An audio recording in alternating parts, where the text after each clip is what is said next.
Mañana comienza la peregrinación europea de jóvenes en Santiago de Compostela, un encuentro que reunirá a más de 12.000 personas y en el que también participarán los 600 jóvenes toledanos que el pasado 28 de julio comenzaron a caminar con la Delegación de Adolescencia y Juventud de la Archidiócesis. Buenas noches. La Plaza del Obradoiro servirá de escenario para la inauguración oficial de este gran encuentro que en los próximos días se celebrará en la ciudad del Apóstol y donde no faltarán las catequesis o la música por las calles. También habrá novedades como el pórtico de la vocación. Titulares.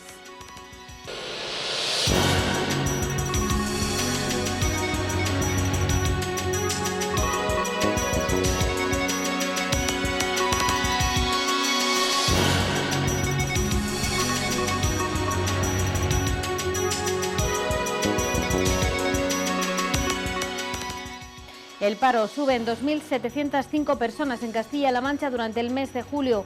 Supone casi un 2% más que en el mes anterior y acumula 141.000 desempleados. Una subida muy por encima de la media nacional que aumenta una décima y se mantiene por debajo de los 3 millones de parados. Limitar el uso del aire acondicionado, apagar los escaparates o dejarse la corbata en casa son algunas de las medidas de ahorro energético presentadas por el Gobierno de España para contribuir con el compromiso de contención alcanzado con el resto de la Unión Europea.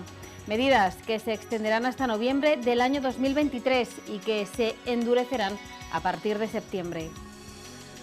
El trazado de la alta velocidad sigue siendo un tema de enfrentamiento político, sobre todo en el caso de Talavera de la Reina. Su paso por la ciudad de la cerámica hasta Extremadura sigue sin ver la luz tras más de 20 años comprometiéndose con esta infraestructura. Hoy el PP vuelve a reivindicar un calendario presupuestario y cerrado que incorpore el soterramiento de las vías. Toledo es una ciudad donde no abundan los árboles a pesar de las reivindicaciones de vecinos y otros colectivos. El Ayuntamiento de la capital anunciaba hace unos días un nuevo plan de arbolado en una ciudad en la que se echan en falta grandes pulmones verdes que hagan más habitable el medio urbano, sobre todo en estos tiempos de temperaturas máximas.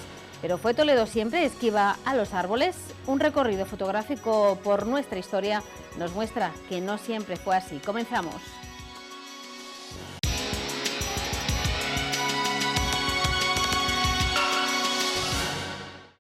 Discernimiento vocacional, formación y comunicación son los tres pilares de la peregrinación europea de jóvenes que comienza mañana en Santiago de Compostela. La Plaza del Obradoiro servirá de escenario para la inauguración oficial de este gran encuentro que en los próximos días se celebrará en la ciudad del Apóstol y donde no faltará las catequesis o la música por las calles y donde habrá también novedades como el pórtico de la vocación. A menos de 24 horas de que comience oficialmente la peregrinación europea de jóvenes 2022, muchos son los peregrinos que han llegado ya a Santiago de Compostela. Este es el caso de los 400 voluntarios que desde ayer preparan la llegada de los 12.000 peregrinos que a partir del miércoles se unen a este encuentro. Un servicio para el que se han estado preparando durante algunos meses.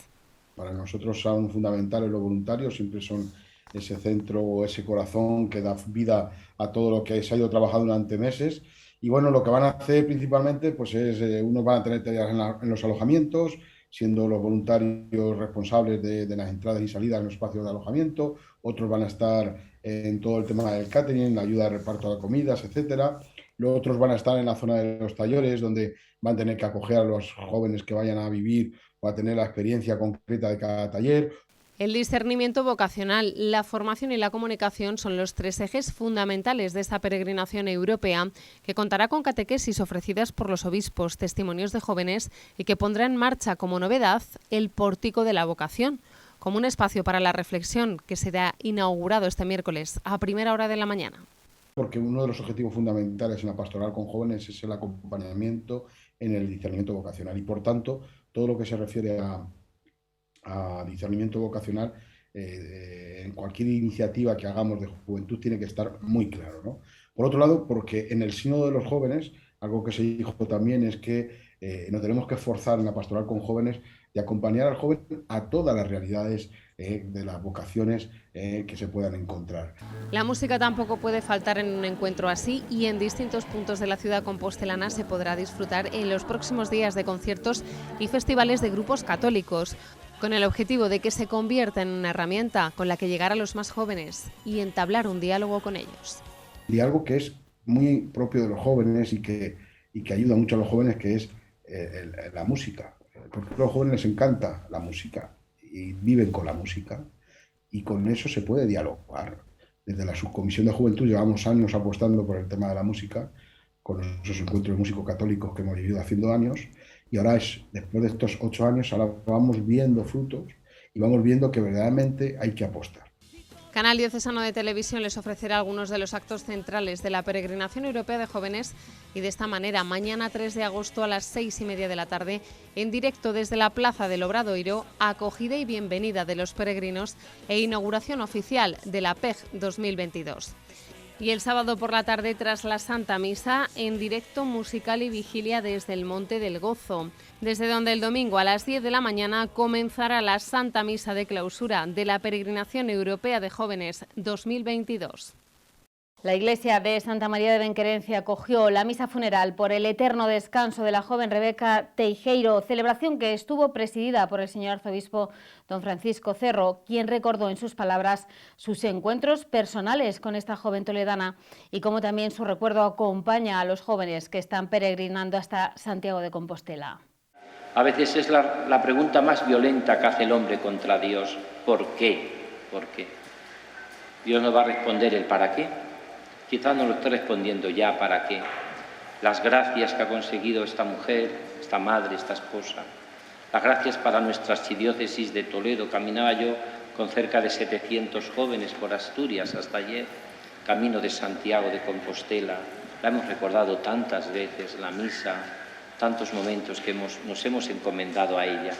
Rebeca falleció el pasado 16 de julio como consecuencia de un derrame cerebral. Había dado a luz a un niño el 3 de julio y 3 días después sufrió este derrame. Esta joven toledana de 27 años era muy conocida en la ciudad por su actividad pastoral. Fue una de las impulsoras del movimiento Jacuna en la archidiócesis de Toledo, propiciando su andadura en su parroquia del barrio del Polígono de Toledo.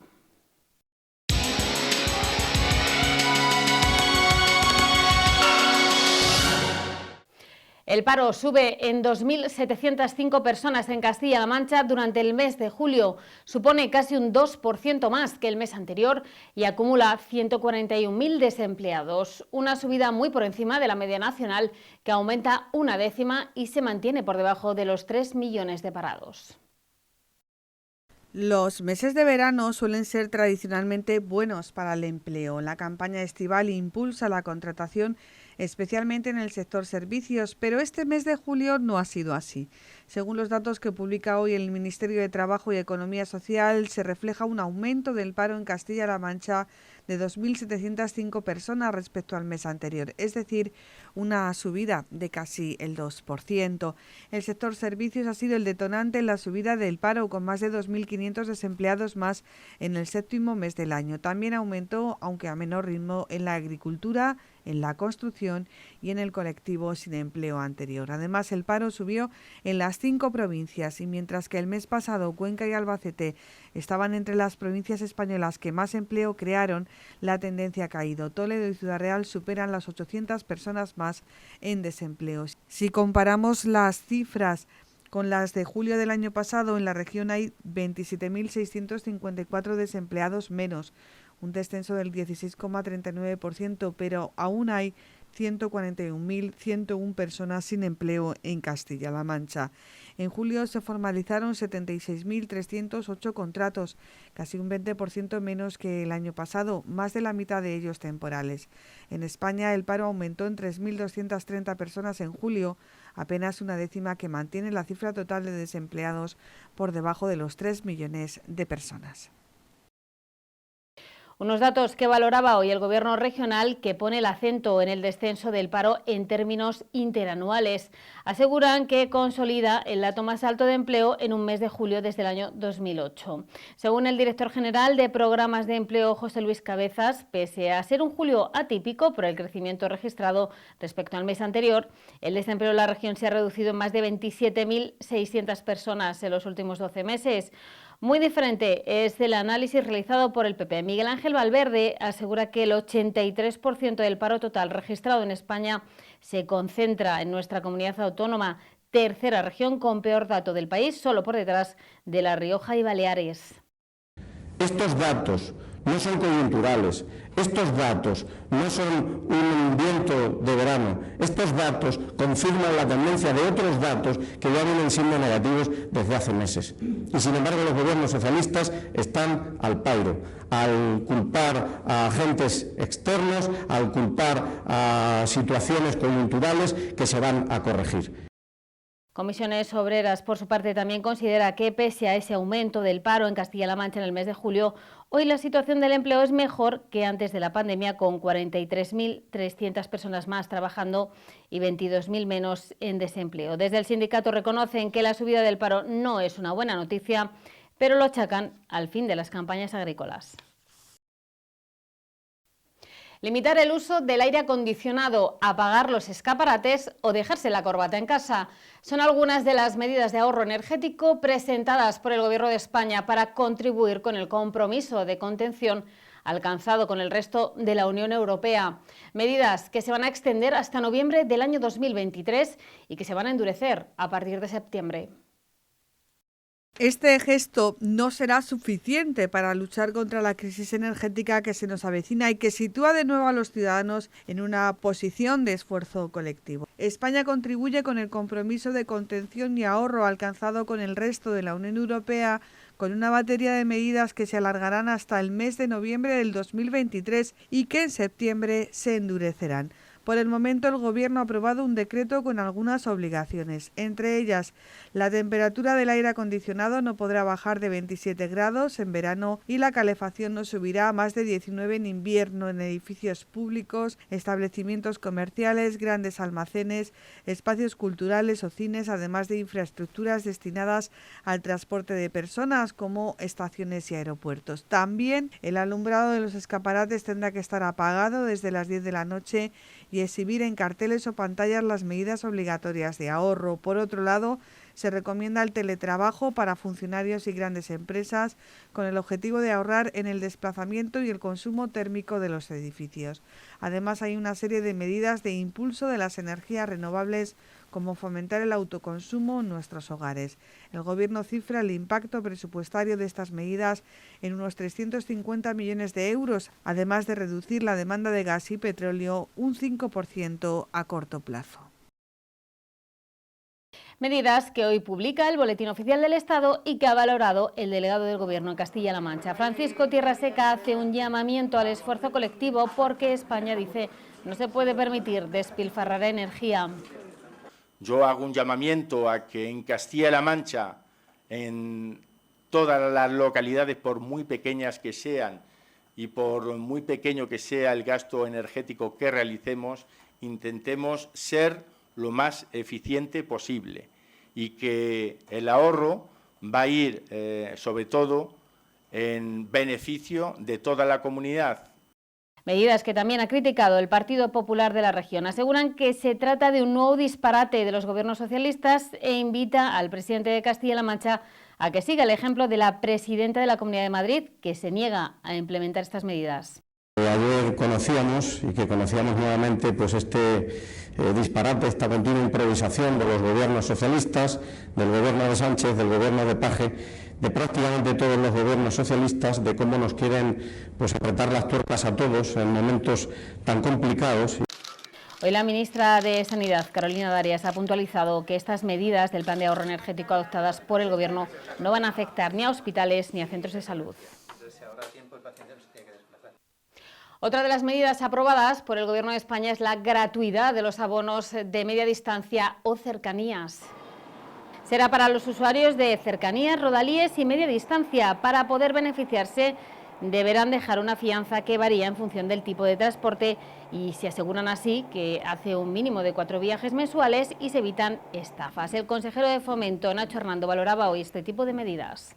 Que es que cualquier medida que permita el que la gente tenga una ayuda, un alivio en una situación en la que lo pueden estar mal, es bienvenida. Medidas que entran en vigor el 1 de septiembre y serán hasta el 31 de diciembre. Suponen una inversión del Estado de 200 millones de euros. España entera atraviesa un duro periodo de sequía y olas de calor. La mitad de las demarcaciones presentan una reserva de agua de los embalses por debajo del 50%. Especialmente preocupante son las cuencas del Tajo y del Segura. El recién aprobado Plan Hidrológico del Tajo define un nuevo marco normativo en la gestión del agua que equilibra los usos y demandas actuales y futuras según contempla la Directiva Marco del Agua.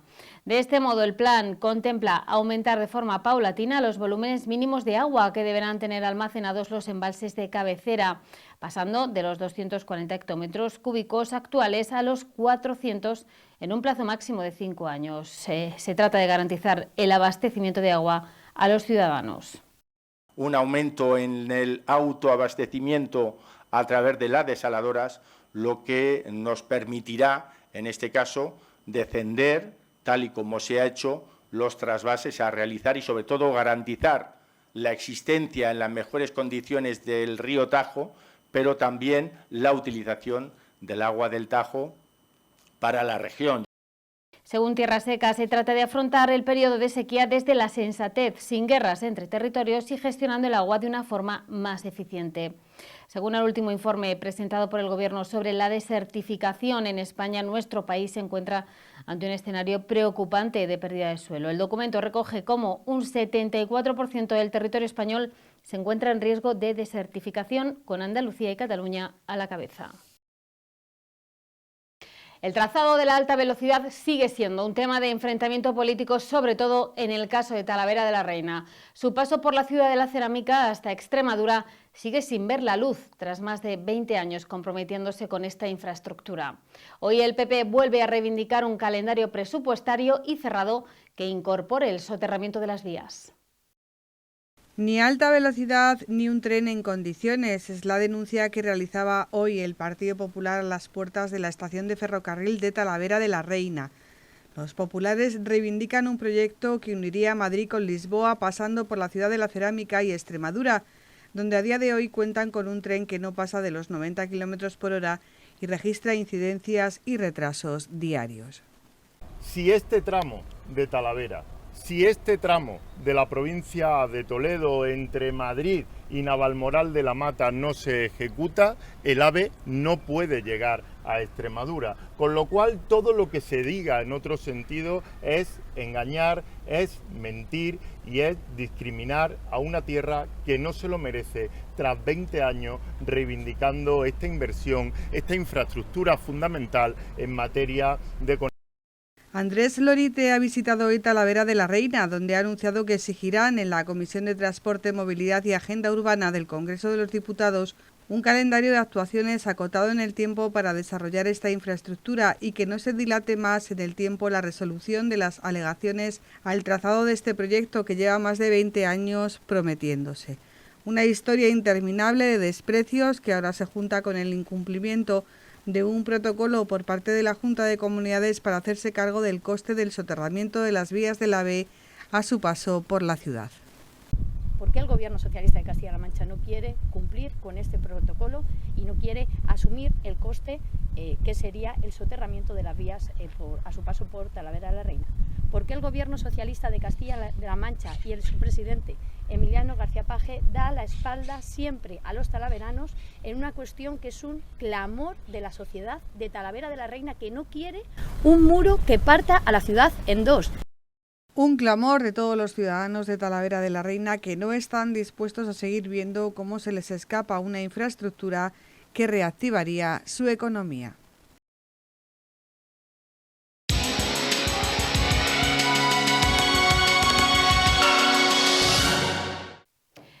Comenzó publicando viñetas en redes sociales, pero en los últimos 3 años el proyecto no ha dejado de crecer, tanto que se ha convertido en libro.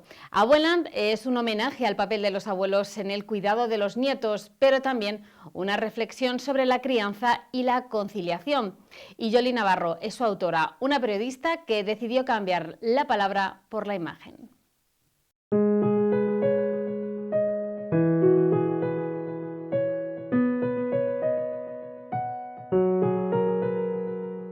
Abuelans comenzaron siendo viñetas que retrataban este momento social en el que vivimos respecto a la crianza y a la imposibilidad, ¿no?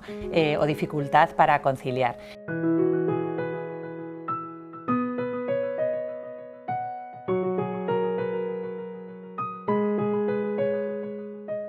De ahí dio el salto a una exposición que por primera vez estuvo en Illescas, en la Fundación Funcabe, el Museo del Greco, y bueno, pues de ahí ha ido recorriendo en la ciudad de Madrid distintos espacios de igualdad y también es una exposición permanente en Asturias.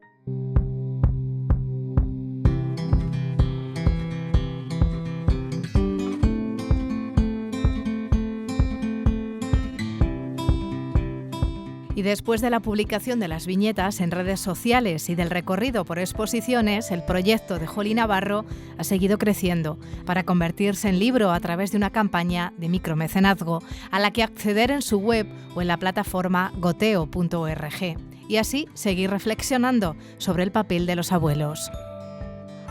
Yo creo que de alguna forma las personas mayores nos arraigan, nos dicen de dónde venimos, nos cuentan nuestra historia, ¿no? Que a veces olvidamos por nuestros ritmos de vida, a veces no sabemos cómo hemos llegado a algo y si tiramos de nuestra historia, ¿no?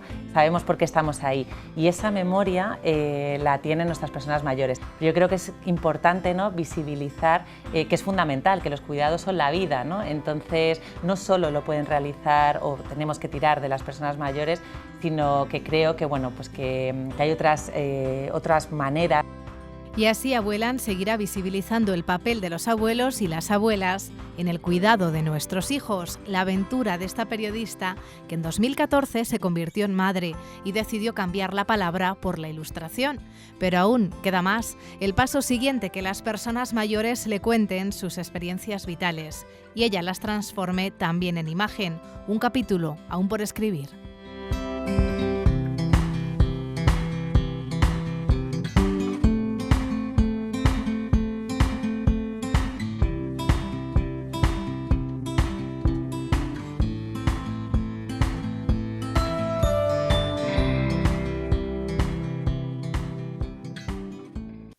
Toledo es una ciudad donde no abundan los árboles a pesar de las reivindicaciones de vecinos y otros colectivos. El ayuntamiento anunciaba hace unos días un nuevo plan de arbolado en una ciudad en la que se echa en falta grandes pulmones verdes que hagan más habitable el medio urbano, sobre todo en estos tiempos de temperaturas máximas. Pero ¿fue Toledo siempre esquiva a los árboles? Un recorrido fotográfico por nuestra historia nos muestra que no siempre fue así.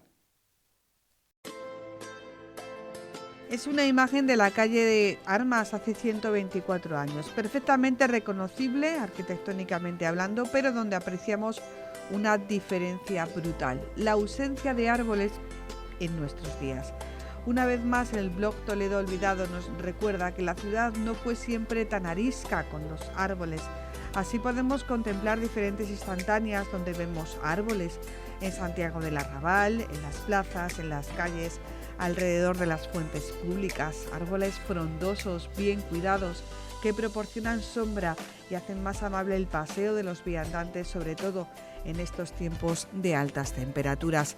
El Ayuntamiento de la ciudad anunciaba recientemente un plan de arbolado para una ciudad que no puede presumir de grandes pulmones verdes, bien sea por las duras condiciones climatológicas, por la inadecuada selección de las especies al plantar, por el descuido, el vandalismo, la falta de riesgo o inclemencias como Filomena o tormentas como el vendaval del pasado sábado que se llevó por delante ramas y árboles enteros. Da la sensación de que la ciudad se lleva mal con los árboles.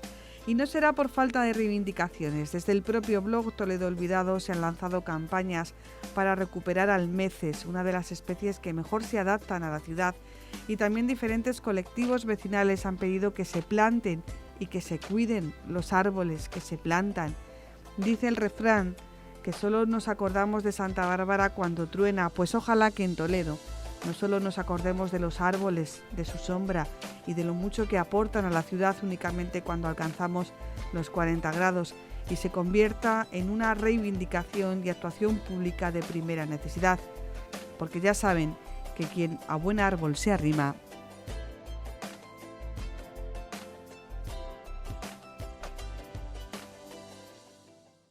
Un pueblo presentó a tus abuelos. Te enseñó a besar, te bañó en su río y dicen que hasta te hizo bailar. Tu pueblo te lo ha dado todo y solo te pide una cosa. Al hacerte cliente de Eurocaja Rural nos ayudas a mantener abiertas oficinas en cientos de pueblos y barrios. Estamos en tiempos de cabañuelas, uno de los métodos de predicción más antiguos que existe y que todavía tiene sus intérpretes, aunque pocos, y sus seguidores. La palabra cabañuelas proviene de la festividad judía de los tabernáculos. En un documento de Toledo del año 1020 se menciona que los judíos colgaban 100 cabañuelas en su barrio en memoria de los años que pasó el pueblo judío vagando por el desierto del Sinaí. El experto en cabañuelas, que suele ser una persona del campo, en principio solo recurre a la observación de los primeros 24 días de agosto de cada año para pronosticar qué tiempo será el que se disfrutará en los próximos 12 meses, siendo los primeros 12 días pronósticos de los meses en orden numérico ascendente y los segundos 12 días pronosticando los meses en orden numérico descendente. El 13 de agosto corresponde a julio y así sucesivamente, lo que se conoce como cabañuelas retornadas. A expensas de saber qué nos dicen las cabañuelas para el próximo año, sí que podemos confirmar lo que nos dice la Agencia Estatal de Meteorología para las próximas 24 horas. Seguimos con temperaturas significativamente altas que en la región pueden alcanzar los 42 grados en el Valle del Tajo. No se descartan tormentas puntualmente fuertes en el sistema ibérico. En la provincia de Toledo los cielos permanecerán poco nubosos o despejados. Las máximas seguirán en aumento con temperaturas por encima de los 40 grados en toda la provincia, con especial intensidad en Talavera de la Reina y Toledo. Las mínimas tampoco son muy alentadoras, no bajarán de los 21 grados.